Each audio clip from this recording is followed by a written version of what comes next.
Hello beautiful bookworms, and welcome to another lesson in book care and repair. On this cold British winter's day, I'm having a lovely cozy day indoors. And you know I mean business when I break out the elbow patches. So today I'm going to show you how to erase ink, crayon, hard pencil, and more from inside your books. The big disclaimer here is it will not always be possible to do this. So I'll also be giving you some guidance as to when to give these methods a try and when to just leave your book as is to prevent any further damage. Before I jump in though, if you're new here, welcome to Squirrel's Bookshelf. I'm Jess, head squirrel. And if you love learning about all things book related, feel free to join our squirrely nerdy bookish community by hitting the subscribe button and ringing the bell.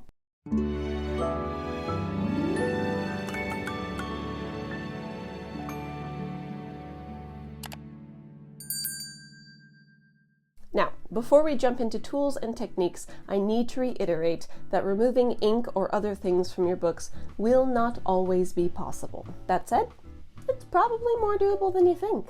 Whether or not you should give it a try depends on two main things: the texture and thickness of the paper and the depth of the offending marking. Starting with the paper, this technique works best with thicker and rougher paper. If your pages are really thin or really smooth, you may want to leave them alone. This is because we're not going to so much erase these marks, but rather gently remove a thin layer of the paper using a special eraser, but I'll get to that in a bit. If the paper is too thin, you'll simply wear a hole through the page, and we don't want that. Likewise, if the paper is too smooth, the spot of removal can be really noticeable afterward. The end result just tends to have a different sheen and texture to the rest of the paper. This often includes Endpapers and glossy type paper as well. The second major consideration I mentioned is the depth of the marking.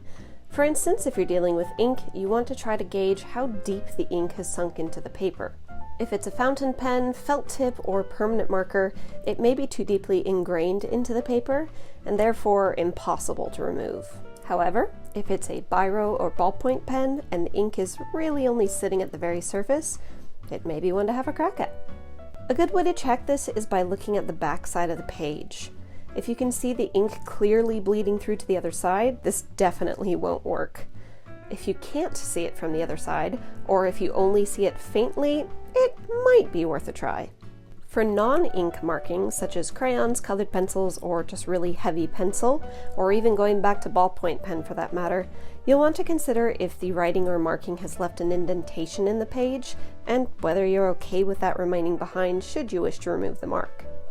This is again something you can check by turning over the page. Now, if you're unsure, you can always start erasing very gently and just sort of see how it goes, and if you don't like how it's turning out, just stop. It does sometimes take a little bit of trial and error. For this reason, it may be best to try this on books that aren't very valuable or books you just don't care that much about until you get a feel for what works and what doesn't. I've done this hundreds of times and I still don't always know 100% how it's gonna go. The secret to being able to do any of this is having the right kind of eraser. The type of eraser I will be mostly using in this is a hard eraser, often marketed as an ink eraser. I will put a link to this particular eraser in the description. It is my favorite eraser for the job, but it's by no means the only option out there. What you're really going to look for is an eraser that has some grit to it, and there will certainly be better ones than others. Now, it's very important to note that despite calling it an eraser, we are not actually erasing anything. Rather, we are going to be removing a very thin layer of the paper which contains the marking, and therefore we must be very patient with this process in order not to damage our books. One more quick note, and hopefully this is intuitive, but you won't want to try any of this if the marking actually overlaps with the text on the page. By removing the mark on the surface of the page, you very likely will start removing the text as well. The same goes for anything on decorated or colored end papers, where the color has been added onto or printed onto the paper. Here's an example of one that I would just leave as is. Here's another one. The best way to tell is to look at the back side of the end paper and see if it's the same color. This end paper is yellow, but if you look on the back side, it's white. So if you start erasing over that, it'll just create a white spot, and you don't want that. However, if you have colored end papers that are the same on both sides, you might be able to give it a shot, but again, it will still depend on the paper and the marking itself. With all that said, let's get into how to actually do this. And I'll just run through a bunch of examples to show you what works better and what doesn't work so well. Let's start with colored pencils. This book is already properly buggered, so I'm going to use it to demonstrate. So let's take each of these colors and do a light coloring and a really dark coloring. Now with this colored pencil, and the same if you're working with crayon, you're actually going to start using your soft eraser, just your normal pencil eraser that has a bit of squidge to it. So I'll start with the lighter colored pencil here. As you can see, that actually got it out. Now I'm going to do the same down here along the top half. You can see it got a lot out of it on the top, but not entirely. But the more you can get out with this, the less work you have to do with this, and therefore the less damage you could potentially do to the page. Let's now use the hard eraser on everything that's left.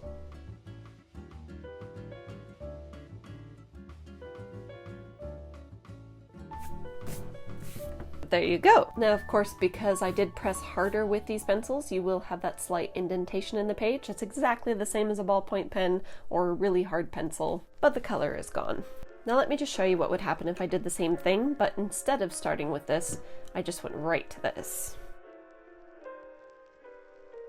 As you can see, the harder eraser has started to move around the color, and so you're sort of in danger of creating more of a stain that way. That's why I always start with this, because this will get rid of most of the color to begin with, and you won't have a halo of color around the spot.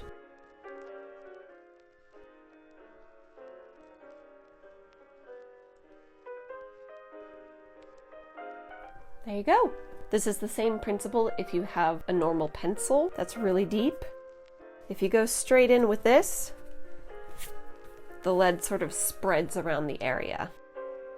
However, if you go in first with a normal eraser, you might be able to get it all the way out that way, and if not, you can just go in with the hard eraser and clean up the last little bit. Now, if you're dealing with colored pencil or crayon overlapping with any printing, for instance, the illustrations in children's books are often colored in, you definitely want to avoid using a hard ink eraser. Again, because it will cause damage to the printing. Besides, you'd be surprised what you can get out with just a normal soft eraser. And that one really shouldn't damage the rest of the text or illustrations. That said, you never know, so always go slowly and gently and keep an eye on the page.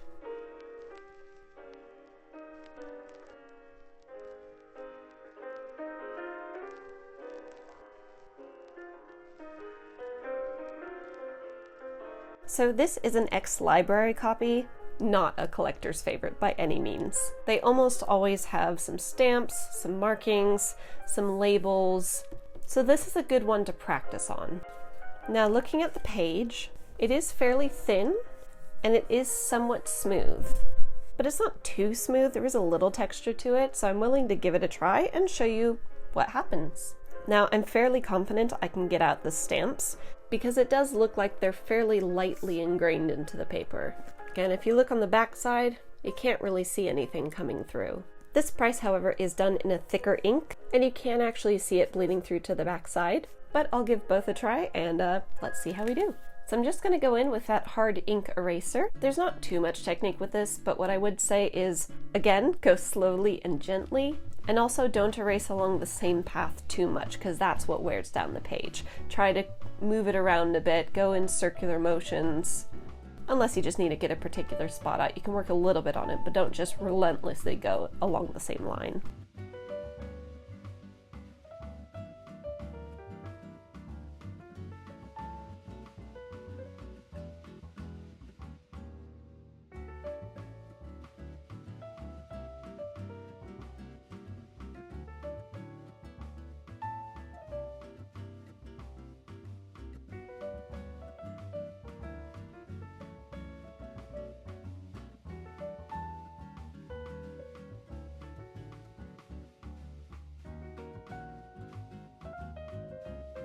Alright, let's see how that turned out so far.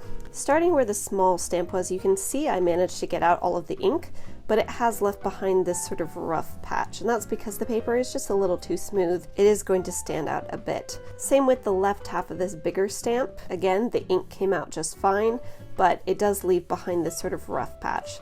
Sometimes you can sort of rub your finger against it and make it a little bit smoother, but it's never going to blend in with the rest of the page. Now as for that deeper ink at the top, I actually stopped erasing because I could sense the page starting to wrinkle, which to me indicates the paper is thinning out and it's close to getting a hole in it. But again, because the ink had sunk so deeply into the paper, which again we could see from the back side, you can see I haven't even got all the ink out. So that sort of thing, unfortunately, I think you just have to leave behind. So that was thinner, smoother paper.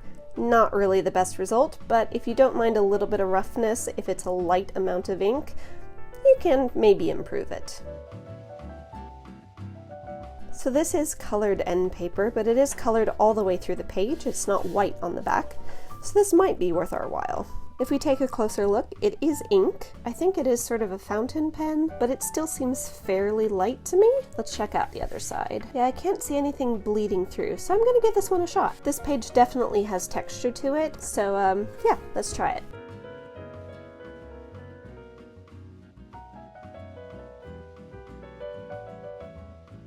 Alright, so the first letter is gone. There is a very faint patch there where you can see where I removed it, but you have to look pretty close up to notice it. Let me do the rest of it and see how that looks. Alright, it's not too bad, but again it comes down to personal preference if you'd prefer to leave it or if you'd prefer to have just a very faint surface wear. Next up, aha, we've got another stamp. Now this one you can see through to the other side, and in a few spots it has actually bled all the way through. So this will be interesting.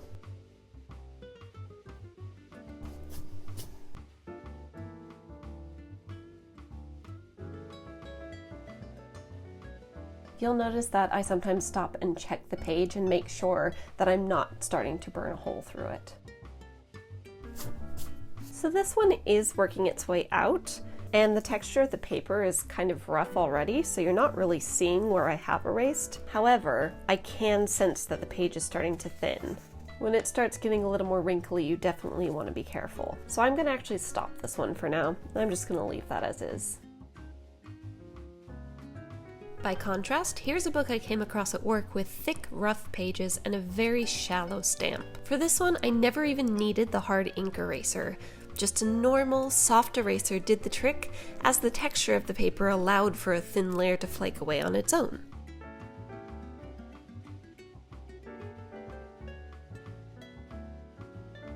Alright, so this is a copy of the Jungle Book. This is actually only a second printing of the Jungle Book, so it is a fairly rare and valuable book. Not as valuable as a first printing, but still worth a fair bit of money. So I'm really only going to work on this if I'm confident it'll come out well. But what we're looking at here is a fountain pen. It is the type that is likely to have bled into the paper quite a bit. And while this is decently thick paper, it is quite smooth, so I'm not going to touch this one. Besides, for older inscriptions like this with lovely handwriting, I find it kind of adds to the book. Next up, we have an end paper, but this is very rough feeling, and that is a ballpoint pen. That is Biro. So I'm going to have a quick look on the backside to see how deep the ballpoint has been pressed into the paper, and I can see a little bit of indentation, but it's not too bad. So I'm going to give this one a try.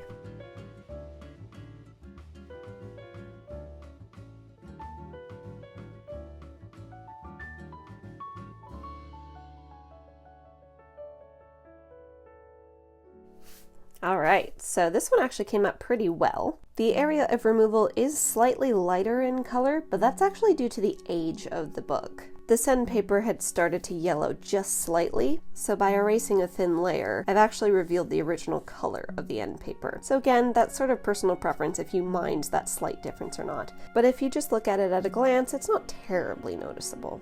You'll also see up close there are sometimes tiny specks of ink left over. I tend to leave those in rather than erase everything, because if you didn't know that there was writing there before, those little specks don't really make a difference. And so I'd rather leave them in as tiny specks than try to erase more and cause further damage.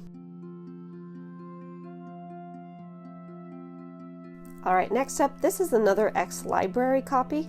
So again, you have plenty of stamps, labels. This pencil up here should come out fine with just a normal eraser, but you can see there are a couple letters in ballpoint pen as well. and some more stamps. Now this book is one of those mass market paperbacks. It has really thin pages, so I probably wouldn't touch these in real life, but for your benefit, I will erase a little bit and just show you what the result is. So I'll start with this really faint stamp down in the corner.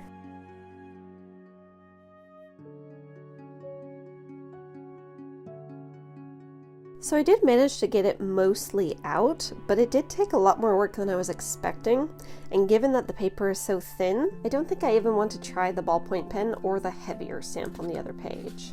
Erasing this light stamp did start to make the paper a little thin. Now we do have a stamp on the back side of the front cover as well. I did mention I generally don't touch the back cover, but again, for your benefit, I'll show you what that looks like. Admittedly, that one didn't turn out too bad. See, every book is different, but the thing you want to be aware of with paperback covers is that the cover will have layers to it, so you always want to make sure you're not erasing through the back layer onto the front layer. But in this case, I think the stamp was light enough that I didn't have to wear it down too much, so it kind of worked. Ah, this one will be interesting. So we've got a ballpoint or Biro pen here, and then a permanent marker down here. Now in this case, we can actually see both on the other side. The ballpoint pen you can see the indentation of, and the permanent marker you can see through the back side of. But again, this is for your benefit, so I'm going to do a little of each, and we'll see how it goes.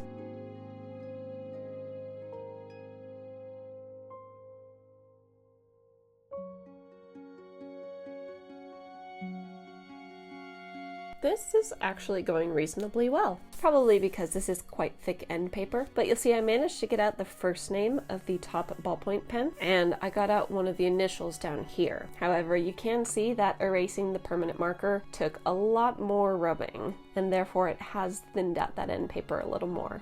I'm going to fully erase this one. Voila! Well, as you can see, I got it all out, essentially. Again, I did leave behind a few specks, but you can see that the entire area looks a little bit rougher, and you can definitely tell that this area where that thicker marker was got thinned out and is wrinkled up a bit. So that's why we generally stay away from those really thick markers, ink that has really sunk into the page. But you know, this little patch up here isn't too bad. It's always going to be a little bit thinned, but when you just open the page, you can't really tell up there. You can tell here from the wrinkling, but there you are. Alright, so this is an example of that nicer, smooth paper. It's not quite glossy, but it does have a bit of a sheen to it. But there is a little ballpoint pen right at the top edge. Because there is only a little bit of it, it's not a huge inscription. I think it's worth at least showing you what the end result might be with this kind of paper. So admittedly, that came out better than I expected. I think it's because the paper isn't actually glossy, so you don't get nearly the same sheen difference. If I get the light to shine on it, there is the slightest sheen difference, but to be honest, it's so faint that I don't think I'm even capturing it on the film. So that one might be okay, but definitely only do it in an empty white space and probably for only something small.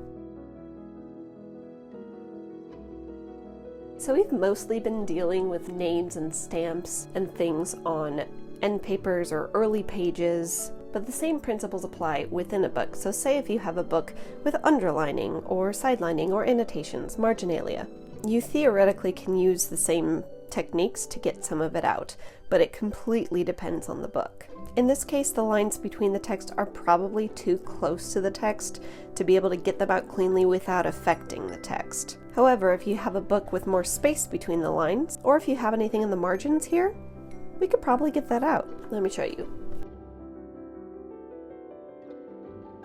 There you go. As you can see though, I did accidentally get a couple of letters here, and that's exactly why we don't want to do this anywhere near a text. Let's just see what would happen if I did try to erase one of these lines. Now again, if you have the space to do this, it can work. I've done it before. What you'll want is a nice sharp edge on your eraser. So let's just take this small line here. See, it can be done, but you have to be very careful not to get the text. And in this example, I really don't want to do that for all of these lines. For one final example, and I'm sorry I didn't actually get this on film, but I wanted to show this book I came across at work. It had paper-covered boards where the paper had a bit of a rough texture, and as you can see there were some stains on one side. Well, I gave it a shot and used a hard ink eraser over the stains, and lo and behold, I managed to remove all the stains. The more familiar you become with these different types of paper, the more you'll be able to think a little outside the box and use these methods in sometimes unexpected ways. That's all for today's lesson. Thank you so much for watching. I do have plenty more book care and repair videos planned, but if you'd like to see anything specific, feel free to leave a comment below and I'll do my best to add it to the list. In the meantime, be kind, be curious, and be effective. Bye!